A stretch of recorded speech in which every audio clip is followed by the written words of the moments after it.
welcome back to the Bible Source Text Podcast. After a brief hiatus, we're back to talk about Genesis chapter 5, so let's get right into it. Verse 1 starts with, "This is the book of the generations of Adam. On the day when God created man, he made him in the likeness of God. He created them male and female, and he blessed them and named them mankind on the day when they were created." So what we've got here is really just the sort of summary of what we've seen so far in the first 4 chapters of Genesis, but then it gets into the genealogy of Adam. When Adam had lived 130 years, he fathered a son in his own likeness according to his image and named him Seth. Then the days of Adam after he fathered Seth were 800 years, and he fathered other sons and daughters.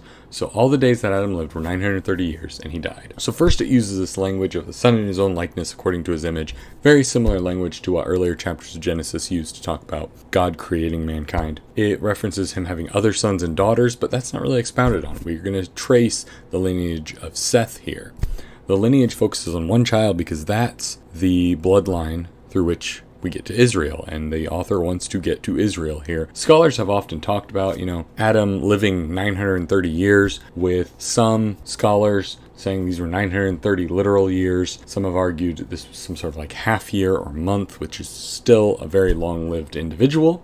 Some have argued it is some sort of symbolism, possibly like a sign of respect, or some sort of mythological or numerological connection. There's really nothing in the text here to suggest, as Ken Ham would, that there was a shield of water that made people live longer, but I digress. One interesting comparison we can make to another ancient Near Eastern text would be to compare this to the Sumerian king lists of the 3rd or 2nd century BC. These king lists were written on cuneiform tablets, and they trace the lineages of the different kings of Sumeria. You see this theme of kingship passing from one ruler to another, and then occasionally it passes to the rulership of another city-state, often violently, and then a new dynasty is formed. You see in these king lists connections to mythological figures. You see connections to Dumuzid and Gilgamesh.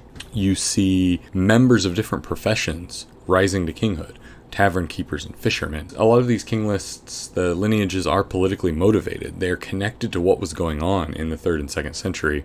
You have whole historical kings excluded. You have whole city-states sometimes excluded because of what was going on in the time. But you also have the reigns of kings being extremely long, tens of thousands of years in the case of some of the earlier kings in this list. Again, historians and scholars have debated what that means.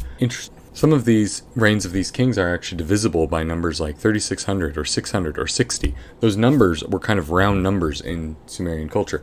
They had terms for a set of those. A sar of something, a sar of years was 3,600 years. Kind of similar to how we would say a dozen for 12 here in modern English. A lot of these sets of numbers were multiples of 6. Some have suggested were the Sumerians using a base 6 number system. There's not really any other evidence for that, but it would make sense if that's what they're using this for. Some have also suggested that these extremely long reigns of kings in the Sumerian king lists, some sort of a reference to a world year, as they call it, which is a period of 25,920 years.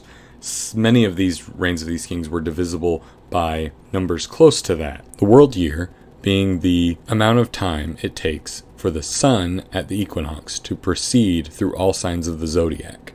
So the sun is located in a particular sign of the zodiac at this time, and it takes 25,920 years for it to go through all of the signs of the zodiac. The total reigns of the early kings are close to that and roughly divisible by that. So some have argued that might be a reference. But before you think I'm going Graham Hancock on you here, I don't necessarily buy that. There's very little evidence. There's really no evidence that Sumerians actually knew about the precession of the sun. The other thing is those numbers don't add up exactly. It's not 25,920 years, but it's close to that. There's also the issue of the Mesopotamians, these Sumerians not necessarily having all the same zodiac signs as us and stuff.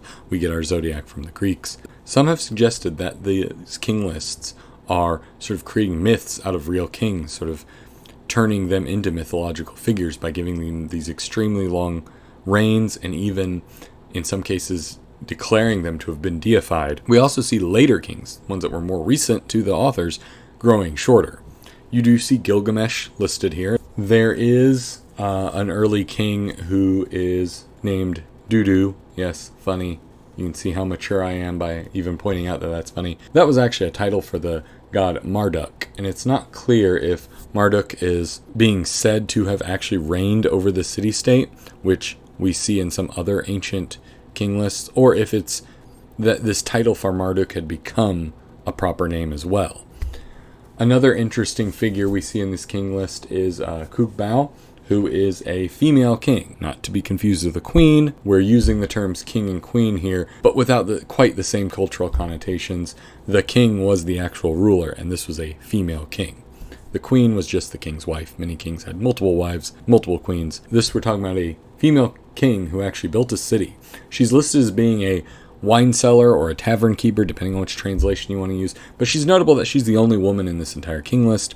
Many historians have argued that she may have been a mythological figure since she's not really attested to any place else, but it is interesting that there may have been at least one female ruler in Sumeria. There are also the Gutians, which we don't know a lot about, but at some point had a dynasty. The author of the Sumerian king lists kind of downplays their dynasty, even says they didn't really have a dynasty, except they did, and they're listed here. Not much is known about them. Historians at one point thought they may have been some sort of an invading horde that swept in and took over several city-states. Now it's thought they may have actually been possibly some sort of tribe or group of people that lived within the region, but at some point they had control of a fair amount of Sumeria. There's also reference to a deluge, a flood.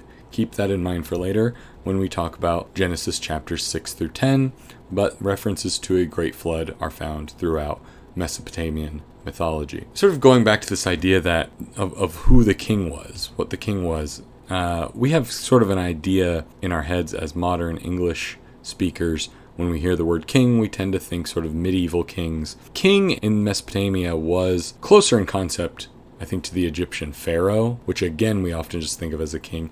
The term the Mesopotamians used was lugal, which was used to mean a ruler of a city-state. It more literally means like the big man, the top of the hierarchy. It could just be used to mean someone who was very powerful. It could be used to refer to the owner of a property or the head of a family. Linguists have argued, it may have started out as a synonym for a ruler in general, but later came to mean the ruler over other rulers. It's closer in term to what we might call an emperor, perhaps.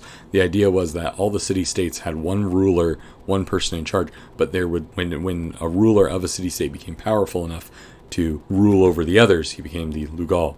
And that's the term used throughout this king list. So that's just a little bit about the Sumerian king lists, and as I've said, there are some similarities we can draw to some of these genealogies in Genesis, specifically with the very long-lived individuals that become less long-lived as time goes on. Another similar ancient source would be Manetho. Manetho being an ancient Egyptian historian, very late in the Egyptian period. He actually wrote during the Greek rule over Egypt. He was a very nationalistic historian. He wrote his work as a counter to Herodotus and to the Book of Exodus. Interestingly, we don't have any full copies of any of his works. His work is purely known through the quotes of other historians that quoted him at the time, but he was very well known through the ancient world and was very often quoted by ancient and medieval historians. In a similar fashion to the Mesopotamian king lists, he began his king list with a list of the gods. He actually used the Egyptian gods using Greek names. Hellenization had worked its way so through Egyptian culture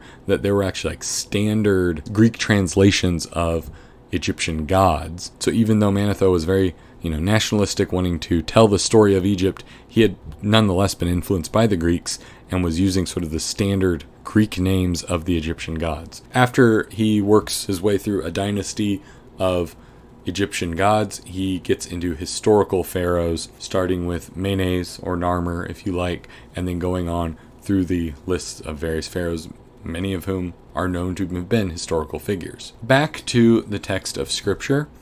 In verse 6, now Seth lived 105 years and fathered Enoch. Seth lived 107 years after he fathered Enoch, and he fathered other sons and daughters. So all the days of Seth were 912 years, and he died. We're tracing now Israel's line through Seth, kind of, again, similar to the king list, but where it's kind of different, we're tracing a national lineage rather than a royal lineage. In a very real sense, this is much more egalitarian. It's telling the people of Israel, this is where the people came from, not this is where your rulers came from. So we just continue on through the genealogy. Now Enoch lived 90 years and fathered Kenan. Then Enoch lived 815 years after he fathered Kenan. He fathered other sons and daughters. So all the days of Enoch were 905 years and he died. Now Kenan lived 70 years and fathered Mahalalel.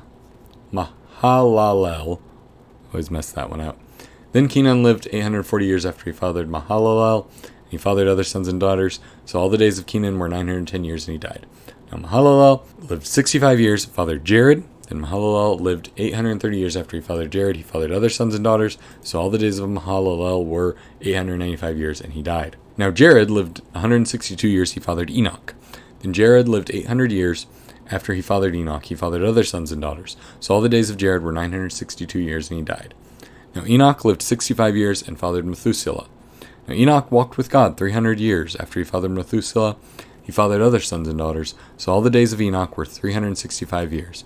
Enoch walked with God, and he was not, for God took him. This is the same Enoch that is talked about in the apocryphal Book of Enoch. The Book of Enoch is not accepted by Scripture by any except the Ethiopian Orthodox Church. It was found in part of the Dead Sea Scrolls as well, but is not considered canon by most. However, there are ideas that have worked their way into modern Judaism and Christianity that come from the Book of Enoch. The idea that the Nephilim that we will see in the next chapter are descendants of angels or demons intermixing with humans, that idea comes from the Book of Enoch. It may be alluded to in Genesis, but isn't exactly spelled out quite like that. It's a little more cryptic.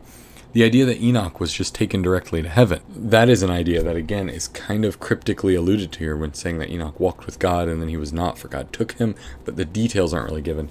The Book of Enoch tries to kind of expand on that. It's a very common motif in Jewish and Christian art to show Enoch and Elijah together because of Enoch here being taken by God and Elijah later being taken to heaven in the flaming chariot. It's also been historically common to identify the two witnesses in the book of Revelation with Enoch and Elijah. That, I think, is a misguided approach, but we'll get to that eventually.